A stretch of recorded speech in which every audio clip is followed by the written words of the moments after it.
আমি গৌরব। ছোট মামির বাড়ি যখন ঘুরতে যাই তখন তার সৌন্দর্য দেখে আমি প্রথমে মুগ্ধ হয়ে গেছিলাম। তার সেই মিষ্টি মুখের হাসি আমাকে তার দিকেই বারবার আকর্ষণ করছিল।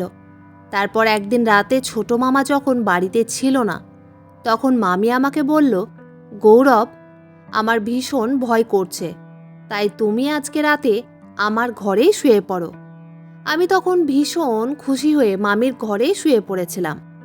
তারপর অর্ধেক রাতে কিন্তু আমার মতি গতি খারাপ হয় এবং আমি আর থাকতে না পেরে মামির পাশে এসে তার চাদরের উপর থেকেই তাকে হাত বোলাতে শুরু করেছিলাম, এটা ভেবে যে আমার মামি হয়তো গভীর ঘুমিয়ে আছে এবং সে হয়তো কিছুই জানতে পারবে না।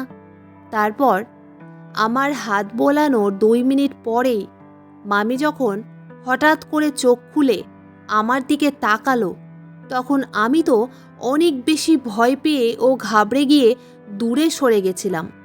কিন্তু মামি আমাকে যা বলল সেটা শুনে তো আমার পায়ের তলা থেকে যেন মাটিটাই সরে গেছিল। কারণ আমি তো ওনাকে সহজ সরল মনে করতাম, কিন্তু মামি আমাকে বলল, গৌরব, তুমি কি শুধুই হাত বোলাবে নাকি আর একটু এগোবে? তারপর মামির কথা শুনে আমিও নিজেকে আটকে রাখতে না পেরে মামিকে, আসলে হাই স্কুল পর্যায়ের শিক্ষা অর্জন করার পরে আমি ছোট মামার বাড়ি ঘুরতে গেছিলাম। এটা আমার সঙ্গে ঘটে যাওয়া প্রায় 2 মাস আগের ঘটনা। কারণ যে সময় আমার মামার বিয়ে হয়েছিল আর সেই সময়ই আমার উচ্চ মাধ্যমিক পরীক্ষা চলছিল, আর সেই কারণে আমি মামার বিয়েতে উপস্থিত থাকতে পারিনি। ছোট মামার সঙ্গে আমার খুব ভালো বন্ধুত্বের সম্পর্ক ছিল, কারণ ছোট মামা আমার থেকে বয়সে মাত্র 5 বছরের বড় ছিল এবং যখনই আমি মামার বাড়ি যেতাম ওই ছোট মামার সঙ্গে সারাক্ষণ থাকতাম এবং তার সঙ্গেই খেলা করতাম। তাই ছোটবেলা থেকেই আমার সঙ্গে মামার একটা ভালো বন্ধুত্বের সম্পর্ক তৈরি হয়েছিল। তারপর আমি যখন ছোট মামার বাড়ি যাই তখন আমি প্রথম মামিকে দেখেছিলাম এবং তাকে দেখার পরে তো আমি অনেকক্ষণ তার দিকেই কিন্তু তাকিয়ে থেকে গেছিলাম, কারণ সে ভীষণ সুন্দরী ছিল। এদিকে আমাকে দেখা মাত্রই তো ছোট মামা আমাকে অনেক ভালোবেসে জড়িয়ে ধরেছিল এবং বলেছিল, গৌরব, তুই কি দরজার সামনে এইভাবে দাঁড়িয়ে থাকবি নাকি বাড়ির ভেতরে আসবি? তারপর আমার ছোট মামা আমার সুন্দরী মামিকে বলল, গৌরব আমার ভাগনা, আর তার থেকেও বেশি সে আমার বন্ধু। তাই গৌরব এই বাড়িতে যতদিন থাকবে তুমি কিন্তু খুব ভালোভাবে ওর খাতির যত্ন করবে। এমনিতেই ও আমাদের বিয়েতে কিন্তু আসতে পারেনি। তারপর মামার কথা শুনে ছোট মামি মুচকি হেসে মামার দিকে তাকিয়ে বলল, ঠিক আছে। তারপর সেই দিন দুপুরবেলা খাওয়া দাওয়া করার পরে আমরা 3জনে অনেক আড্ডা দিয়েছিলাম। সেদিন যেহেতু মামার ছুটির দিন ছিল, তাই মামা কিন্তু বাড়িতেই সারাদিন ছিল। তারপর সারাদিন কেটে যাওয়ার পরে মামা তার পাশের ঘরটাই আমাকে থাকতে দিয়েছিল। তারপর রাতেও আমরা 3জন মিলে একসঙ্গেই খাবার খেয়েছিলাম। কিন্তু জানি না কেন আমার দৃষ্টি তো নতুন মামির দিকেই ছিল। সে এতটাই সুন্দরী ছিল যে তার মিষ্টি হাসি আমাকে তার দিকেই বারবার আকর্ষিত করছিল। আর এটাকেই বলে বয়সের দোষ। আমি তখন সবেই উচ্চ মাধ্যমিক পরীক্ষা পাশ করেছি। তাহলে বুঝতেই পারছেন সেই বয়সে ছেলে মেয়েদের মনের ইচ্ছে কি থাকে। তাই আমি আর পুরো ব্যাপারটা খুলে বলছি না। তারপর রাতের বেলা আমি যখন খাওয়া দাওয়া করে পাশের ঘরে একাই শুয়েছিলাম, তখন বিছানায় শুয়ে শুধুই মামির সুন্দর চেহারাটাই মনে করছিলাম ও স্বপ্নের জগতে চলে গেছিলাম। মামির কথা ভাবতে ভাবতেই রাত্রি প্রায় 2টো বেজে যায়।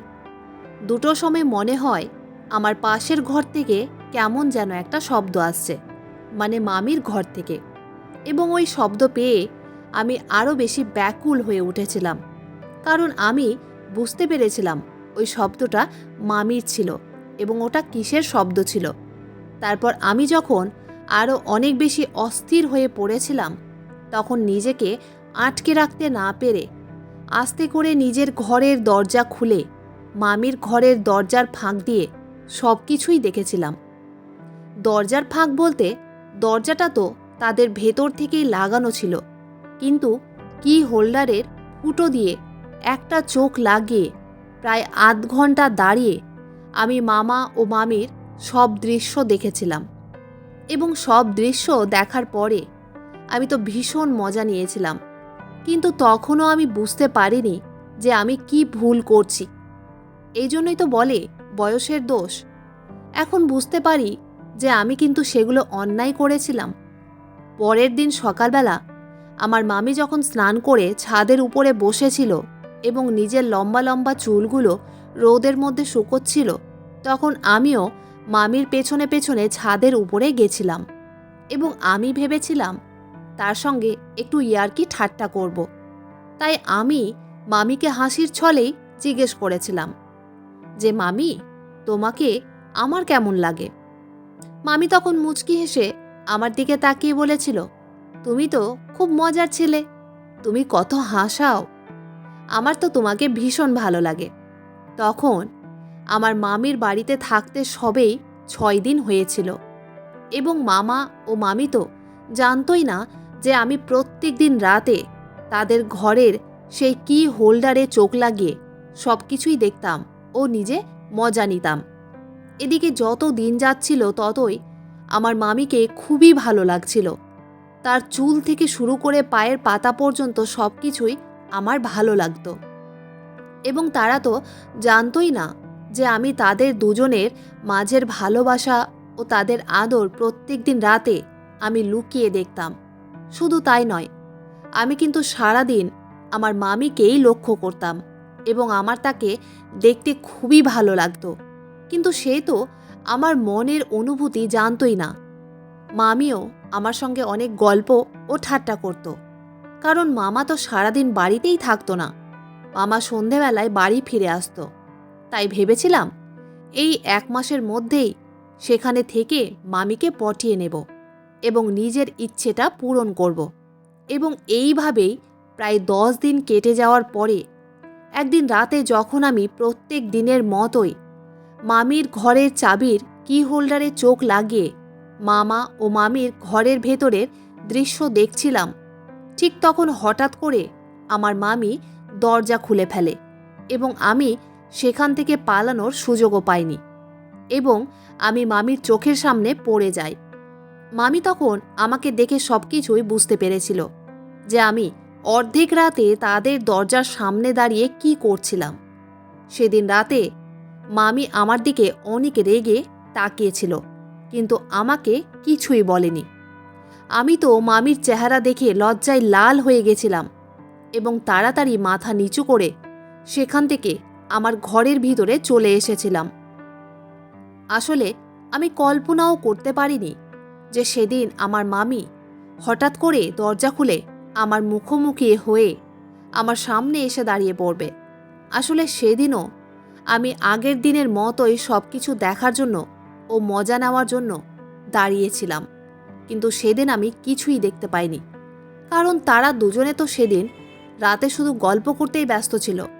তারপর আমি নিজের ঘরের ভিতর এসে বুঝতে পারছিলাম না যে এবার আমি কি করব, কারণ মামি তো এই কথাটা আমার মামাকে বলবে যে আমি অর্ধেক রাতে তাদের ঘরের দরজার সামনে দাঁড়িয়ে তাদের ঘরের ভেতরের দৃশ্য দেখার চেষ্টা করছিলাম।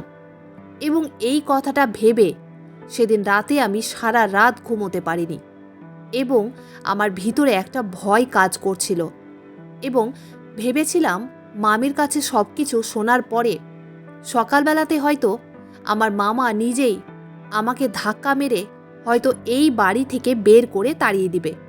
কিন্তু পরের দিন সকালে আমার মামা যখন বাড়ি থেকে বেরিয়ে যায়, তখন আমার মামি আমার ঘরের ভিতরে এসেছিল এবং আমাকে বলেছিল, গৌরব, আমি সব জানি তুমি কাল রাতে কেন আমাদের ঘরের দরজার বাইরে দাঁড়িয়েছিলে। শুধু তাই নয়, এই 3 দিন আগে থেকেই আমার সন্দেহ হয়েছিল যে আমার দরজার বাইরে কেউ দাঁড়িয়ে থাকে, এবং সেটা তো তুমি ছাড়া আর কেউ হতেই পারো না, কারণ আমাদের বাড়িতে তুমি ছাড়া আর কেউ নেই। এবং কাল রাতে আমি হাতে নাতে তোমাকেই ধরেছি। ছি গৌরব, আমি ভাবতেও পারিনি যে তুমি এই ধরনের নোংরা ছেলে। তোমার মামা যেমন তোমাকে বিশ্বাস করে, সেরকম আমিও তোমাকে অনেক বিশ্বাস করতাম ও ভালো ভাবতাম, কিন্তু তুমি এই ধরনের নোংরামি করবে সেটা আমি স্বপ্নেও ভাবতে পারিনি। মামির সব কথা শোনার পরে আমি তো লজ্জায় মাথা নিচু করে চুপচাপ দাঁড়িয়েছিলাম, এবং আমি ভয়ে ঘেমেই যাচ্ছিলাম।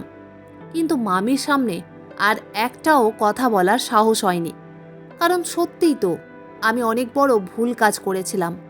তারপর মামি আমাকে বলেছিল, গৌরব, কাল সকালেই তুমি এখান থেকে বেরিয়ে পড়বে, নইলে কিন্তু আমি তোমার মামাকে সব কিছু বলতে বাধ্য হব। আমি চাইলে কিন্তু কাল রাতেই তোমার মামাকে তোমার ব্যাপারে সব কিছুই বলতে পারতাম, কিন্তু আমি ইচ্ছে করে তোমার মামাকে তোমার ব্যাপারে কিছুই বলিনি, কারণ আমি চাই না যে তোমাদের দুজনের মামা ভাগ্নের এত ভালো সম্পর্কটা নষ্ট হয়ে যাক।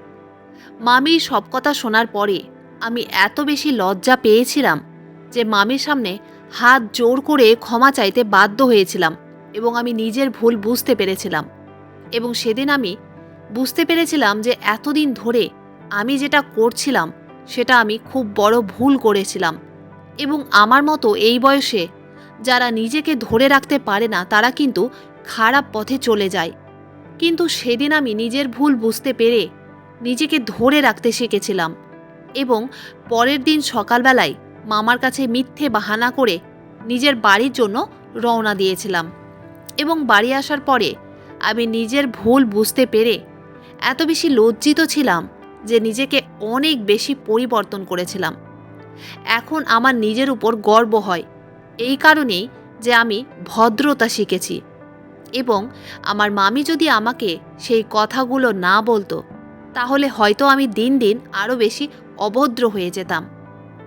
বন্ধুরা, আজকের গল্পটি এখানেই শেষ করছি। গল্পতে কোনো ভুল ত্রুটি থাকলে ক্ষমা করে দিবেন। গল্পটি ভালো লাগলে অবশ্যই লাইক, শেয়ার, সাবস্ক্রাইব করতে ভুলবেন না। ধন্যবাদ।